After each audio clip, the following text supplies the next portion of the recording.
Good morning, everyone, and welcome to First Parish Church of Stowe and Acton, and to our members and friends, a welcoming spiritual community. My name is Sharon Brownfield, and I serve as your president.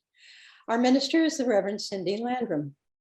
As we begin, we would like to acknowledge that this service is being held by a community that gathers on the stolen traditional lands of the Massachusetts, Nipmuc, Pawtucket, and Wampanoag people. We pay respect to elders who lost their lives in the colonization of this land and recognize that these indigenous tribes are still today facing violations of sovereignty, territory, and water. We also give thanks for the earth we walk upon, the waters, the life-giving plants, and call the earth's creatures, as well as the wind, sun, moon, and stars. We recognize this is just a first step in moving toward right relationship with Native peoples and healing of the earth. If this is your first time with us, we welcome you. We invite you to check out our webpage, FPC-Stowe-Acton-Acton.org for news and information. You can also sign up there for our newsletter and email alerts called FPC Announce, and for our email forum, the FPC Forum. Our welcoming and membership development coordinator is Jolene Trotta, and she may reach out to you in the chat during the service, and you can message her directly there. For those who have been to our services before, you'll find a few things have changed this month. All of our music is happening live from Fellowship Hall, including the choir under the direction of our new music director, Brad Dumont. During Joys and Sorrows, we will no longer be inviting you to put joys and sorrows in the chat. You will be free to unmute yourself and speak your joy and sorrow. And if you'd like your joy and sorrow to be read, you can send it in advance of the service to our lay ministers at caring@fpc-stowe-acton.org. Following the service, you're invited to join us for our virtual connections time in breakout rooms that will last about 15 minutes. Children are welcome in our service today. Religious education classes have begun and are happening in person outside. Nursery care and pre-K 8th grade programming happens on our grounds at 9:30. So you will have time to get back here for the 11:15 service. And the high school discussion group gathers at 11. For more information and registration, please contact our religious education director, Michelle Cote. And here are just some of the major announcements. The Racial Justice Task Force is holding a series of meetings to explore land acknowledgement and the potential next steps our congregation can take. So please look at the orders of service for details. FPC Holiday Gift Drive started today. These are gifts that go to women and families who are living at 2 local domestic violence shelters. An FPC announce has been sent with the Sign Up Genius link where you can select the gifts and find out more details. It is fall cleanup time, and similar to last year, you and your family can sign up for one specific area of the church and do the raking on your own time. See the announcement in the order of service for more information. Our Saturday morning breakfasts on Zoom have started again. On Saturday, November 13th, you will be hearing from Paul Francisca, outreach coordinator for the Boston area Gleaners, who will speak about the organization's activities. Last but not least, this coming Thursday, November 11th at 11 o'clock, we will be ringing our church bells for 11 minutes to highlight the urgency of the climate crisis.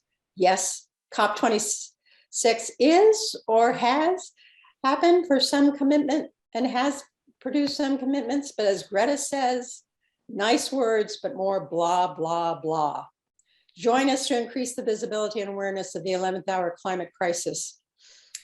So please look for this and other announcements in the service or in the announcement PDF posted for the Sunday service at fpc-stowe-acton.org/services. Now I invite you to unmute yourself for a moment and greet people.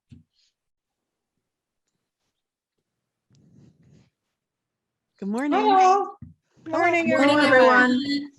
Nice to have all you. Morning, everybody. Hello, choir. Morning. Good to see Sandy and Derek. Yes. Yep, indeed. And coffee.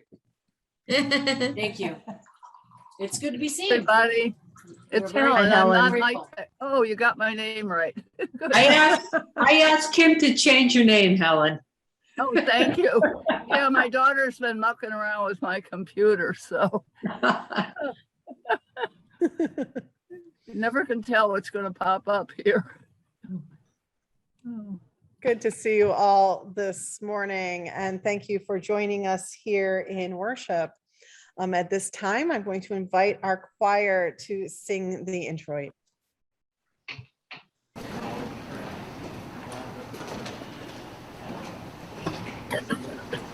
Good morning. Just bear with us a little bit. We're working through a few technical things, so if we're a little slower to start on a few things this morning, just give us a second or yell. We won't hear you, but yell anyway.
Good morning, everyone. As my understanding of what's going on with the choir is that their speaker isn't working, so they can't hear when it's their time for the service. So that's what's going on there. I've just made a sign, but I'm not going to show it because that'll just confuse them. Our call to worship this morning is by Marianne Hatchin Cotter. Welcome to this place of possibility. This is love's hearth, the home of hope, a refuge for minds in the search of truth unfolding, ever beautiful, ever strange. Here, compassion is our shelter, freedom our protection from the storms of bigotry and hate. In this abode, may we find comfort and courage. Here, may our sight become our vision to see the unseen, to glimpse the good that is yet to be. And now, choir, this is the chalice lighting words time. All right, there you go, right there. The chalice lighting words are by Laurel S. Sheridan. Take from life its coals, not its ashes. Fan the flames of love and justice. Join hands and hearts in common endeavor, and there will be no limit to what we can achieve together. And please join us now in our opening hymn.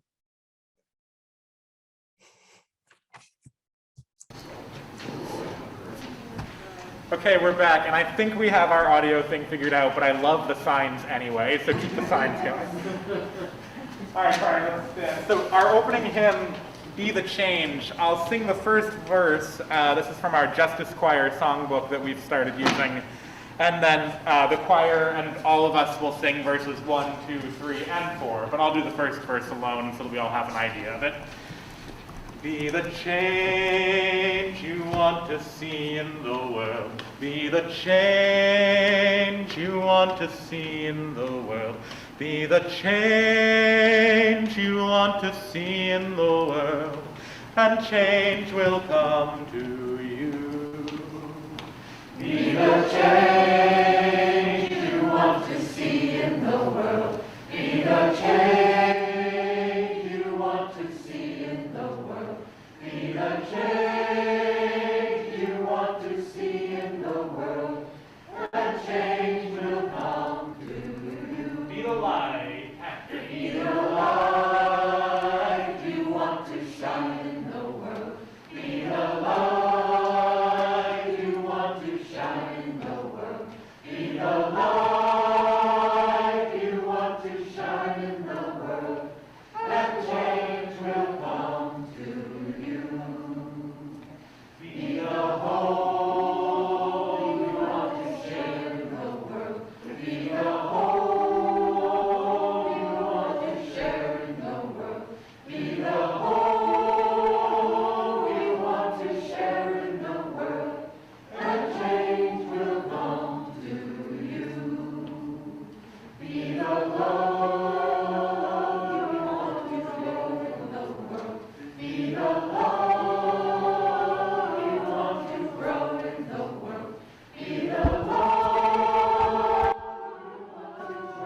now join us in affirming our covenant.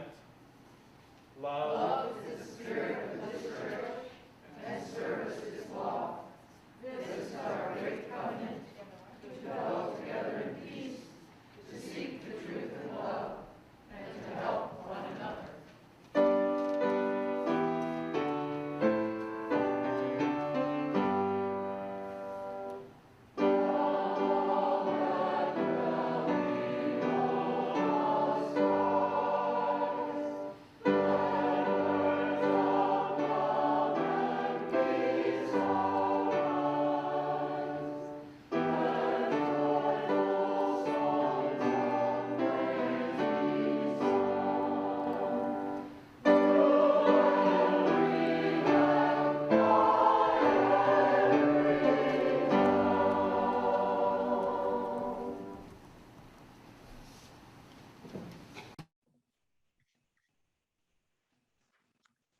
Hi, my name is Michelle Cote and I'm the Director of Religious Education.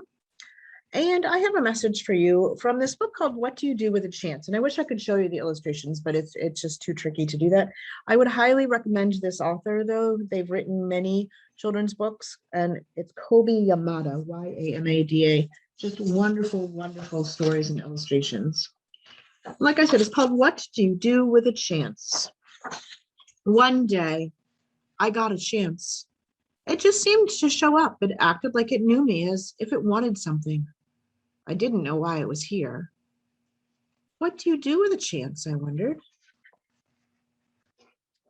It fluttered around me. It brushed up against me. It circled me as if it wanted me to grab it. I started to reach for it, but I was unsure, so I pulled back. And so it flew away. I thought about it a lot. I wish I had taken my chance. I realized I had wanted it, but I still didn't know if I had the courage. When another chance came around, I wasn't so sure, but I decided to try. I went to reach for it, but I missed and I fell. I was embarrassed. I felt foolish. It seemed like everyone was looking at me. I decided I never wanted to feel this way again. So after that, whenever a chance came along, I ignored it. And the more I ignored them, the less they came around. Until one day, I noticed that I hadn't seen a chance in quite a while. It was as if they had all disappeared, and I started to worry, what if I don't get another chance? I know I acted like I didn't care, but the truth was, I did. I still wanted to take a chance, but I was afraid, and I wasn't sure if I would ever be brave enough. Then I thought, maybe I don't need to be brave all the time. Maybe I just need to be brave for a little while at the right time. And I realized it was up to me. I promised myself that if I ever got another chance, I wasn't going to hold back. If I got another chance, I was going to be ready. Then, one seemingly ordinary day, I saw something shining far off in the distance. Is it possible, I hoped? Could this be my chance? I had to find out. I ran as hard and fast as I could. I don't know how to explain it, but the second I let go of my fears, I was full of excitement. It wasn't that I was no longer afraid, but now my excitement was bigger than my fear. As I got closer, I could see that this was a really huge chance. But this time, I was ready. As it came by, I reached out and grabbed it. I held on with all my might. It felt so good to soar, to fly, to be free. I now see that when I hold back, I miss out. And I don't want to miss out. There's just so much I want to see and do and discover. So what do you do with a chance? You take it, because it just might be the start of something incredible.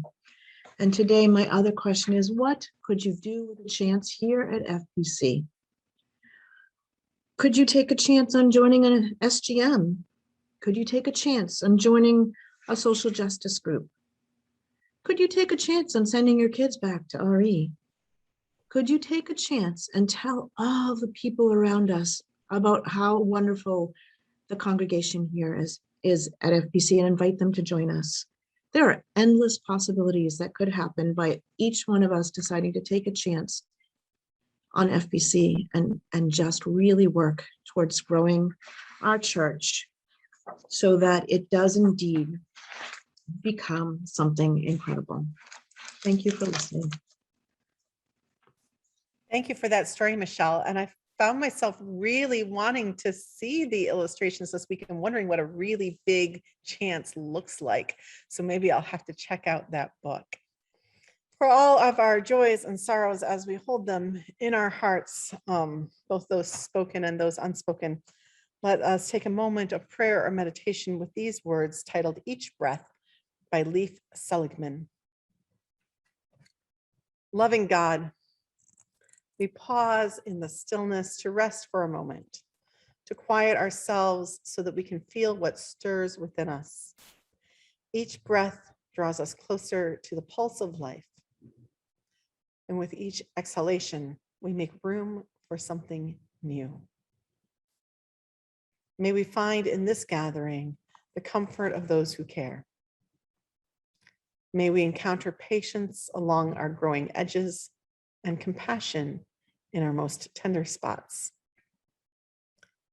Here, may we find the inspiration and encouragement we need to face our challenges and nurture ourselves. And in the presence of suffering across the globe, may we redouble our efforts to practice kindness where we are, with hope that the light of our actions travels like the light of faraway stars. May our gestures of compassion and generosity seed possibility. May we travel humbly with one another, choosing reconciliation over resentment as we try to live right-sized. When life presses in and shifts us off balance, when pain assails us, when frustration mounts, may the rhythm of our breath steady us and bring us back to a place of gratitude.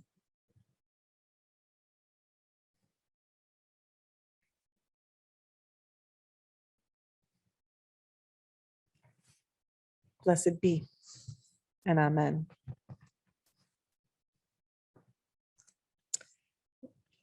This month, we share our plate with the congregation, well, with our partner church program. And our partner church program is our partnership with a church, a Unitarian church in Olajtelek, Romania. Olajtelek is the Hungarian name. It has a different name in Romanian because the Unitarians in Romania are ethnic Hungarians and are both a religious and an ethnic minority there.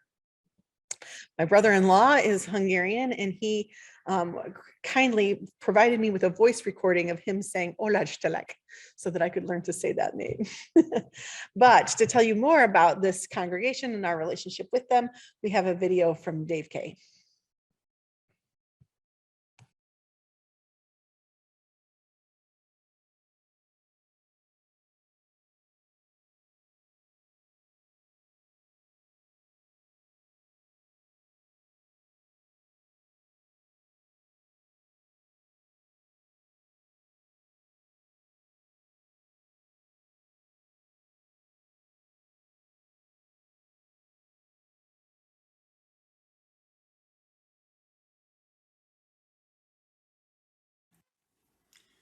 This month's plate sharing is for our partner church. Unitarianism has deep and wide roots of which most of us are not aware. Some of those roots extend into the Transylvania region of Romania, where Unitarianism briefly flourished. Some of the principles of freedom belief had their origin there. However, it is today a minority religion in a country with a national religion of Christian Orthodoxy, in a region populated by Hungarian speakers who are not well accepted by many Romanians. FPC has a partner congregation in the tiny village of Olajtelek. Every year at Christmas, FPC makes a gift to this community that was discovered when we visited in 2016, makes a big difference in the lives of some of their parishioners. The congregation includes a number of quite elderly people who have a hard time making it through the winter without help. While we are striving to make our relationship one of parity, not charity, as suggested by the UU Partner Church Council, history has not been kind to the people of this region. The Partner Church Committee last year distributed the last of the funds earmarked for this purpose. The gifts are not supported in the general budget, but are made from plate sharing and gifts to FPC specifically designated for the partner church. The committee asks that the church continue to support this tradition. Thank you for your generosity. Note, if the church is open in November, please check out the electronic display in the lobby, as it will feature photos from our 2016 trip there. We hope someday circumstances will allow another visit.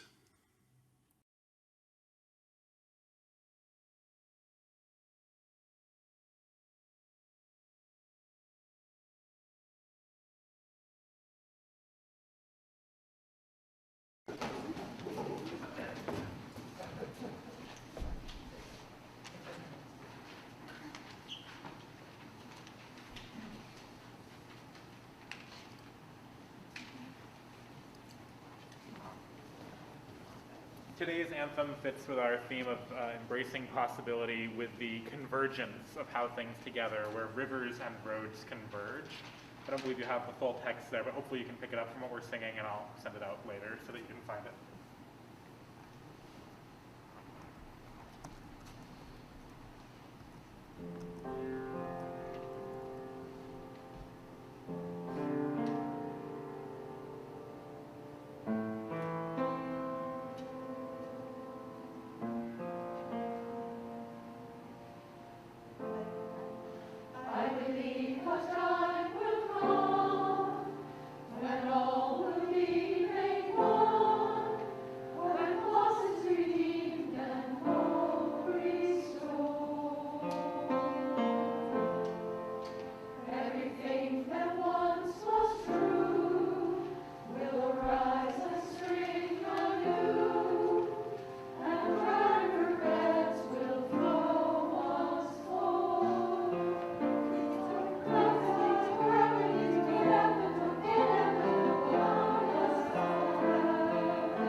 Thank you, choir.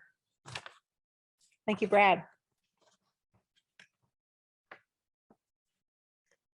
So for all of last year, indeed for all of the pandemic, my central image for where we were in life with this was a threshold, a doorway, the liminal point between what was and what will be.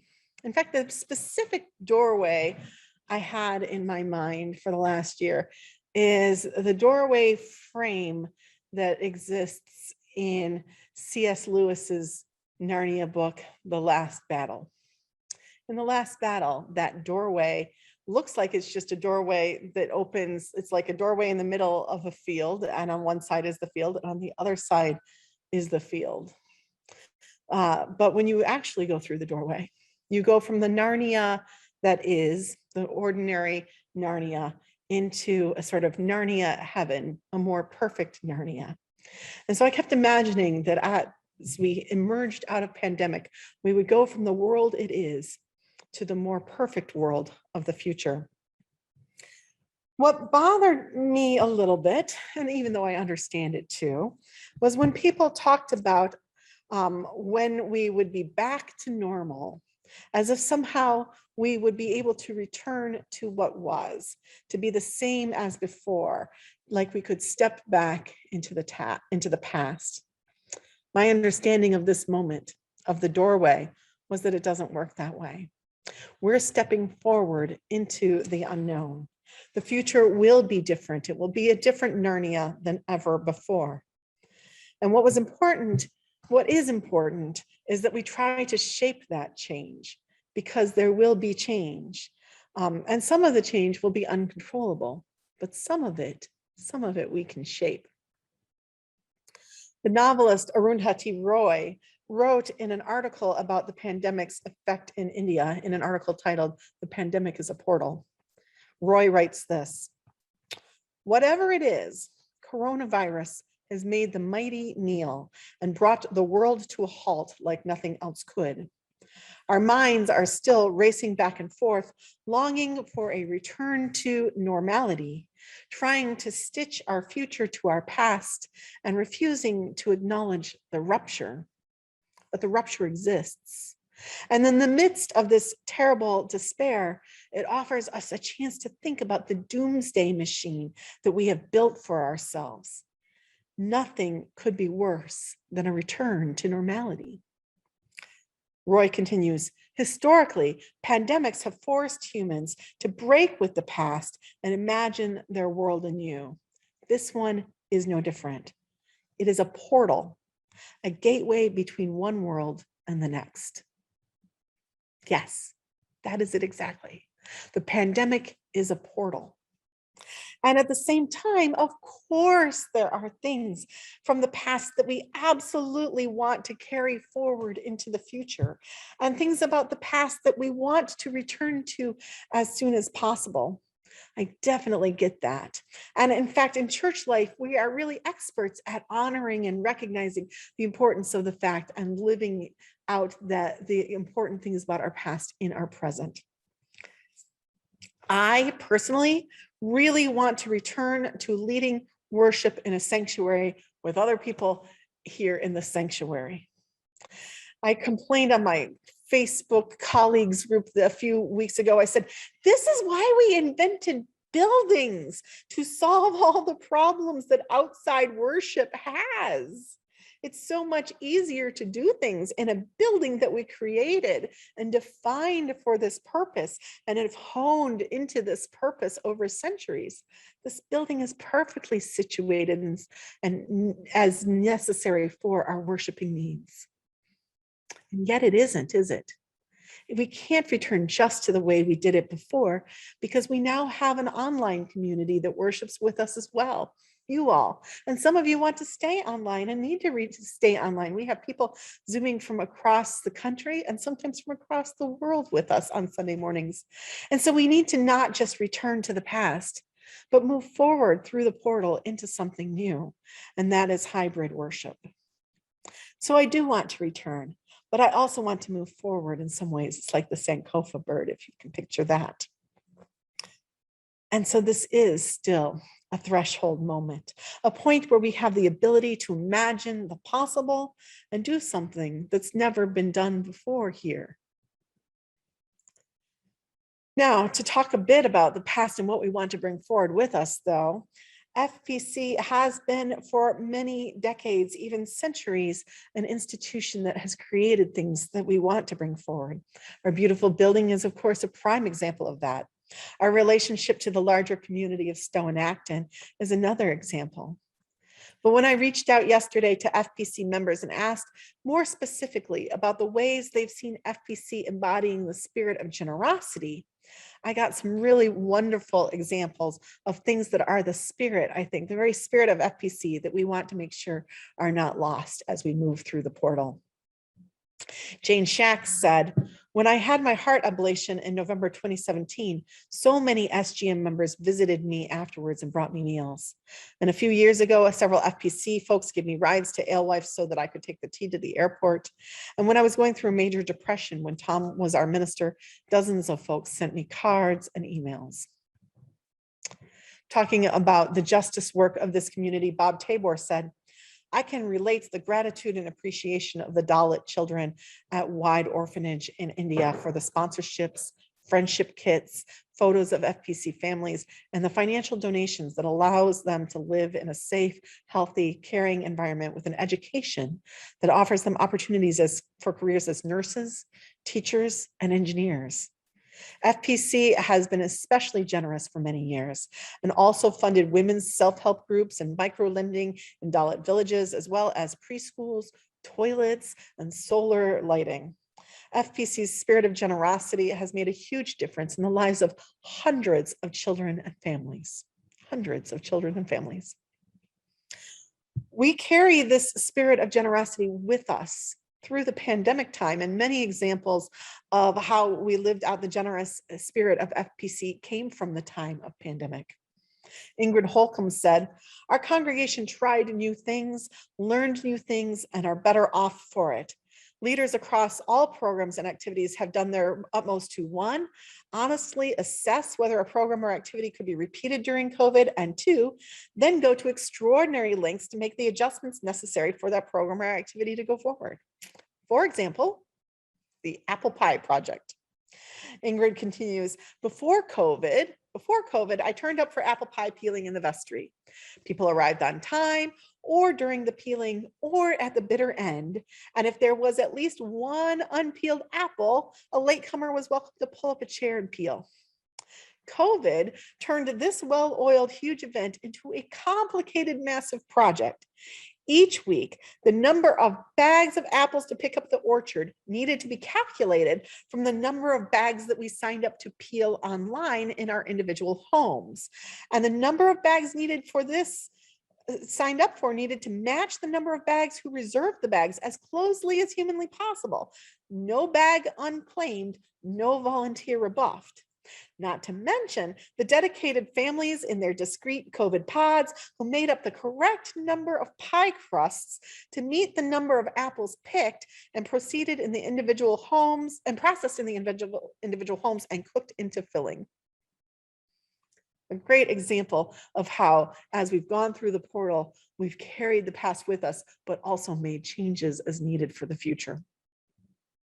Sharon Brownfield added, the hours of work of the COVID task force, the response to the asylum seeker's request for support of a man in Worcester to furnish his apartment, Bob setting up to solve the exhaust fan issue.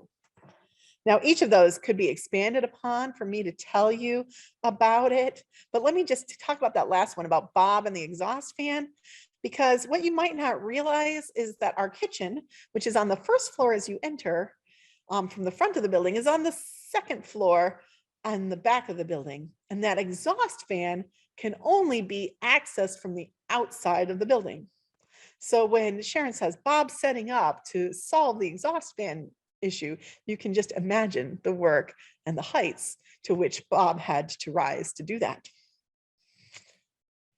Karen Kinnear says, I have been impressed. Michelle, are you paying attention? This is about you. I have been impressed with the way Michelle and the RE committee have been continuing to offer RE, both creatively, remotely last year, and in person outside so far this year. This shows a serious commitment to our children, youth, and their facilities. Karen continues, I'm also delighted that we are planning to offer 7th through 9th grade OWL this spring. That was such an important benefit of being raised UU for my own children, and so helpful to me as a parent to partner with our church in teaching many difficult subjects. Amen to that. RE is one of those things that has had to change a lot, and yet there is still that chain of continuity as we've moved from the past into the present and into the future. Karen continues, I personally have felt so much closer to our FPC community through the isolation of this pandemic. The FPC Forum has offered a way to feel connected, as well as many examples of people raising questions and needs and getting multiple helpful answers of ideas of things someone needs, and even offers to show up with a truck. I have been thrilled and amazed at the creative ways this group has continued to do fundraisers, Karen continues. Apple pies again, virtual coffee house, bake sale, book sale, virtual auction. Shout out to all those who did the extra work to donate and to bid and to make that possible. Yard sale, jewelry sales, and the new FPC marketplace. I am proud to be part of such a generous and creative community. And John Kendrick, a relative newcomer to our choir and our community, said, I was amazed and pleased that the staff passed out a special goodie bag to everyone at Christmas time and again another time. It brought a feeling of community, even though the pandemic prevented us from all being together. And it's wonderful that the congregation shares our plate each Sunday. One of the things that struck me is that some of these examples, from fundraisers to plate sharing, are about raising money. And some of the experiences that our FPC members have said to them are about generosity. That selling apple pies is about raising money, but the act of making apple pies is about community. It's about an act of generosity on the behalf of our members. That same is true for the coffee houses, jewelry sales, and auctions. The experiences generate revenue for our community, but the act of participating in them is community building and raising the spirit of generosity in the individuals who participate.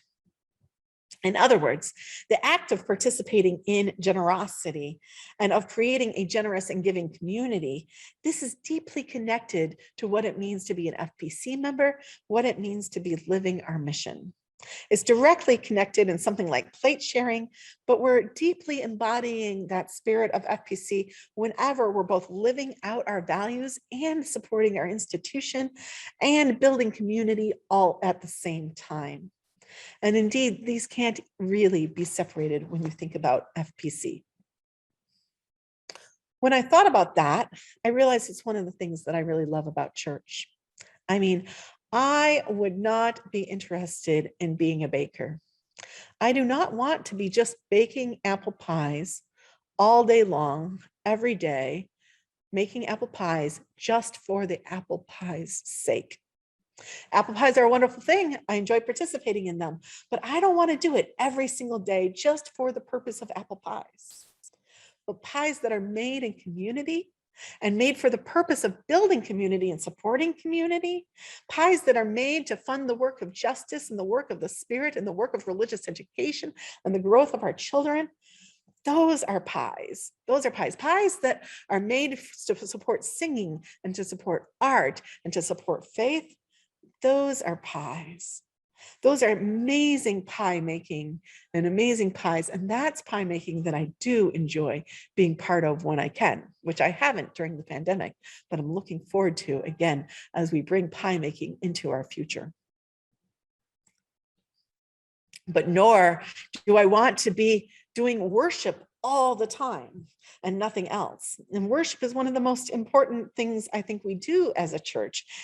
Worship, I say, is the heart of the church life. But the heart is nothing without the rest of the body to pump out that blood too. Worship is nothing without justice, without community building, without education, without all those other things that we do as a religious worshiping community. I don't want to do worship just for worship's sake, but worship that's connected to community, connected to the spirit, connected to education, connected to justice. That's worship that I want to do for the rest of my life. The beauty of who we are as a church is the integration of these things. The church is an integrated, diverse organization that does lots of different functions: soul building, education, justice work, community building, pastoral care, connection that carries us through our lives, through our most difficult times, and shapes the world to come. It also strikes me when I asked for examples of the past few years, many people gave me examples from the pandemic specifically, because they had heightened experiences of gratitude for our community and for the generosity of our community during the time of pandemic. For those of us who have stayed connected, whether it's here through Zoom or whether it's through in-person outside events, for those of us who stayed connected, it's bonded us even tighter to the experience of FPC. FPC isn't just something we long to return to after the pandemic. FPC is something that brought us together and held us together through this. Together we have come through. So all these things before pandemic and during pandemic that we want to carry through forward into the future are an important part of who we are. But if the pandemic is a portal, if the pandemic is a doorway, what do we imagine lies on the other side in that more perfect Narnia to come? What do we imagine lies when we fling open that door wide, even though we can only see through it dimly now?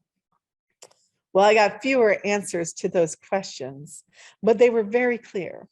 Rick Gentleman says succinctly, my vision for FPC by 2025 is 500 members, 200 kids in RE, 3 services each weekend, 2 full-time ministers, and our campus at net zero. Yes, Rick, I was with you until you said 3 services. But Rick points out with 2 full-time ministers, I can handle 3 services, and I think he's right. If we get there, and I hope we will, that will be a glorious day. Sharon Brownfield says, achieving net zero, expansion of our music and arts, the expansion of the community through multi-platform worship. Now, you don't know this necessarily because we haven't rolled out our strategic plan yet, but each one of the things Sharon mentions there as her vision for the future is part of our strategic plan. But more importantly than being part of what we're planning for, each one of the things Sharon lists there is something we're actively working on right now, building towards. So one of the things I liked about both Rick's and Sharon's and the next ones you're going to hear is that all of these aren't just like, oh, I wish we had pigs that fly. These are things that we are working towards, are achievable, and are the vision of what FPC will become as we go through that portal. John Kendrick says, I'm excited about our music program and the continued emphasis on growth and creativity in the arts. Amen. Me too. These are all things our community is embracing right now, and all things I'm really excited about as we grow into the future. And I think the things that Sharon and Rick mentioned, or Sharon and John mentioned, are the things that bring us to the future that Rick mentions. So our commitment to justice work like Net Zero, our expansion of the arts at FPC, our growing our education program, our bringing multi-platform worship to life. These are all things that bring us to that vision of greater numbers and stronger programs and that like bigger future that Rick dreams of. This is a wonderful image of not just who we will be in the future, but where we are going right now. And if we embrace these possibilities, if we step across the threshold. For me, all the visions of what FPC has done, which embodied our generosity and our spirit, point us very naturally to this vision of who we'll be. And of course, that makes sense. We want to be who we are, and that's the return to normal. And we want to be more of who we are, and that's the embracing the possibility. Our vision of the other side of the portal isn't dramatically different from who we are now or who we were a few years ago. It just means growing the justice, growing the vision, growing the education, growing the spirit here at FPC. And by doing that, we will get there. I think all of this is summed up by one more answer from John Kendrick. Wise man, John, thank you. He says that what he sees for us in the future is, quote, continuing to be a place that welcomes all with a nice balance of spiritual encouragement / growth and social responsibility and action. Amen. That's a possibility I embrace as well. And with all of your commitment, because this is not my vision, this is our vision. With your commitment, whether it's in dollars or in pies, whether you pour your energy into music or into air filters, we are getting there and will get there with your support, your encouragement, your commitment, and your vision guiding the way. May it be so. At this time, I want to invite Rochelle Reisberg from our stewardship committee to tell you a few words about this year's stewardship program.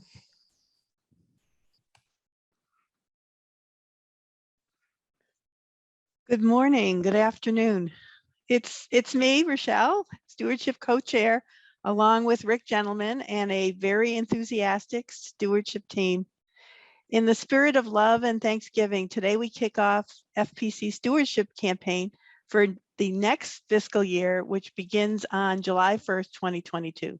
I can't believe we're talking about that time, but anyways, in these unusual times, we are looking forward to when we can come together and worship again in person on Sundays and resume the many vibrant activities and programs that we miss so much. So we are asking everyone to join us in embracing the possibilities for FPC and reaffirming our individual financial commitments with a stewardship pledge. We have two goals for our stewardship campaign this year. 100% member participation and 5% increase in the total pledge amount. Now is a great time to begin thinking about what FPC means to you and how we can all support our programs and ministries. FPC's board is seeking to strengthen our operating budget for next year to embrace the possibilities of providing fair and equitable compensation and benefits for all our staff, bolstering capital reserves for repairs and maintenance to our campus, raising our annual contribution to the UUA back to the 100% fair share level, while continuing to sustain our ministries and broad offerings of programs and support FPC and the greater community. This morning, we're happy to report that all of the board and also the stewardship team have already made their pledges, and they are leading by example and have increased their total aggregate pledge level by nearly 10%.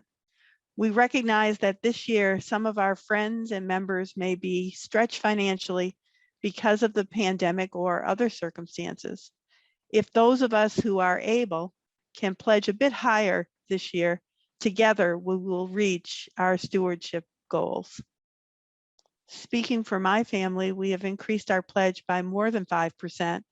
If you, like me, believe that First Parish Church is important in your life and a source of love, peace, and social justice in our greater community, and if you, like me, are fortunate to have a full-time job or have otherwise able to do so, we invite you to join us in also increasing your pledge by more than 5%. Please join our stewardship campaign today and pledge online during today's service. What we've done is put the link in the chat.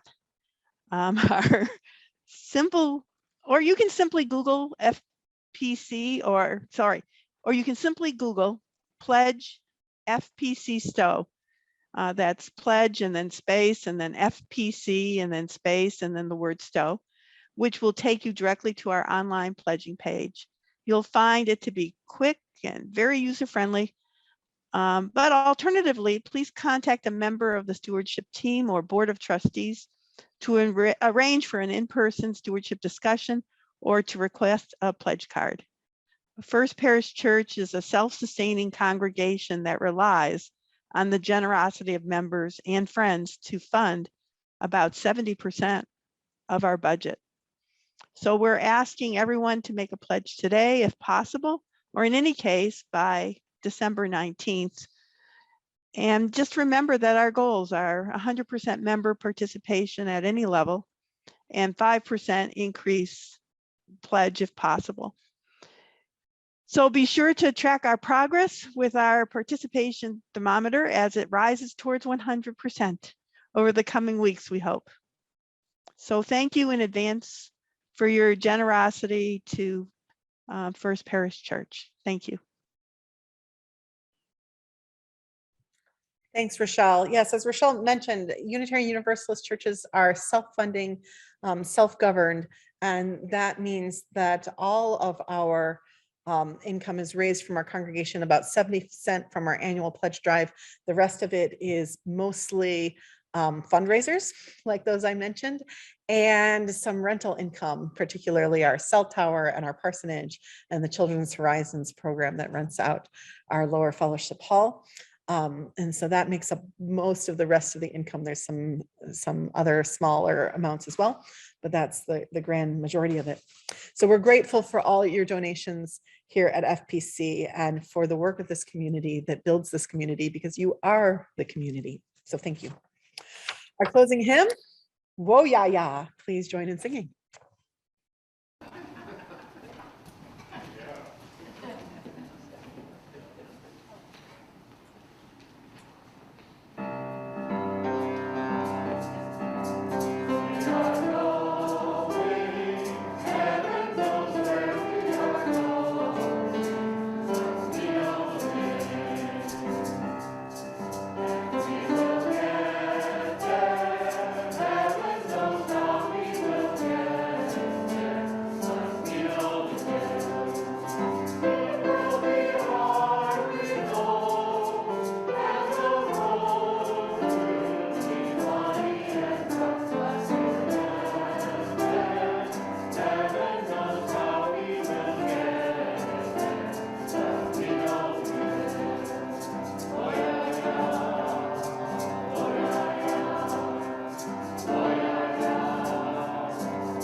I love hearing the choir singing our hymns together this year. That's so wonderful. And you know, one of the joys of doing online worship alone in the sanctuary is that I belt out the hymns so loud in here, and the echo in our sanctuary is so wonderful. But I can't wait till this space is filled back up with music too. Our words for benediction are by Eric Walker Wickstrom. If you are who you were, and if the person next to you, if there is someone next to you, is who he or she or they were, if none of us has changed since the day we came in here, we have failed. The purpose of this community, of any church, temple, zendo, mosque, is to help its people grow. We do this through encounters with the unknown, in ourselves, in one another, in the other, whoever that might be for us, however hard that might be, because these encounters have so many gifts to offer. So may you go forth from here this morning, not who you were, but who you could be. So may we all. Amen.